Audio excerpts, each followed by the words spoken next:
morning. We are deep in the days of awe, AWE, the days between Rosh Hashanah and Yom Kippur. These are sacred, quiet, reflective, important days. And yesterday I was gifted the opportunity to share the experience of tashlich with a friend. Tashlich is spelled T-A-S-H-L-I-C-H, and it is the practice of casting our missed takes on the water. Some people say casting our sins, but we've already talked about sin. And sin is an archery term for missing the mark. It's a missed take, a mistake. So tashlich, we cast the things we would like to release, the things that are holding us back, the ways we harmed ourselves or others. We cast them onto the water and let them flow down and be released. And so using bird seed to make the ducks happy, I was able to cast some things onto a moving river that led to a falls. So it went down the river and then went crashing over the top. And what's interesting is how quickly one of them snuck back. One of them snuck back almost immediately. I was like, oh, hello, impatience. You seem to need more encouragement to go away.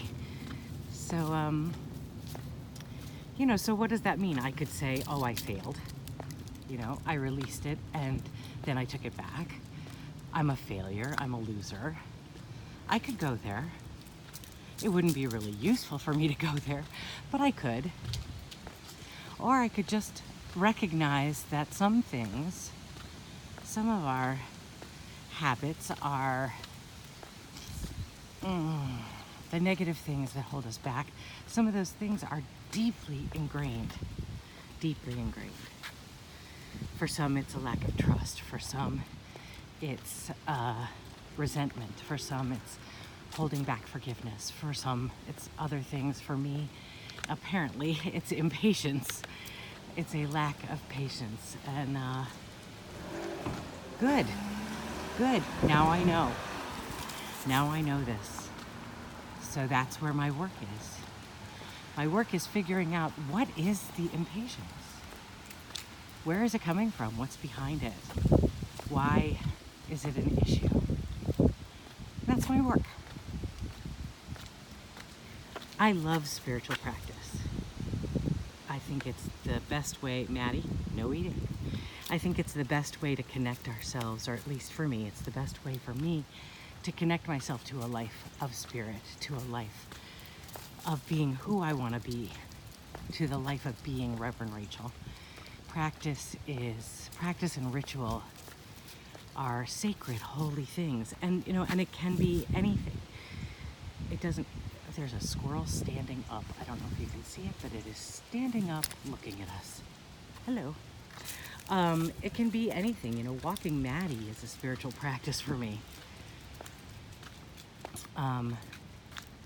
You can make anything holy. This is what I learned when I went to Assisi, is we bring the holy to the holy. So if I chose to be mindful, brushing my teeth could become a spiritual practice. Cleaning my house could be a spiritual practice. And it often is. Ritual and spiritual practice are beautiful connectors for us and that thing I call God, universe, spirit, other, life, love, the one. So yesterday's spiritual practice of tashlich was powerful. And the fact that I became impatient within hours after it does not negate the practice, does not negate the depth of that ritual. It simply teaches me more work to do. There's more work to do. So have a great Saturday. If you're here in the Cleveland area, enjoy this beautiful day. And Yeah. Peace.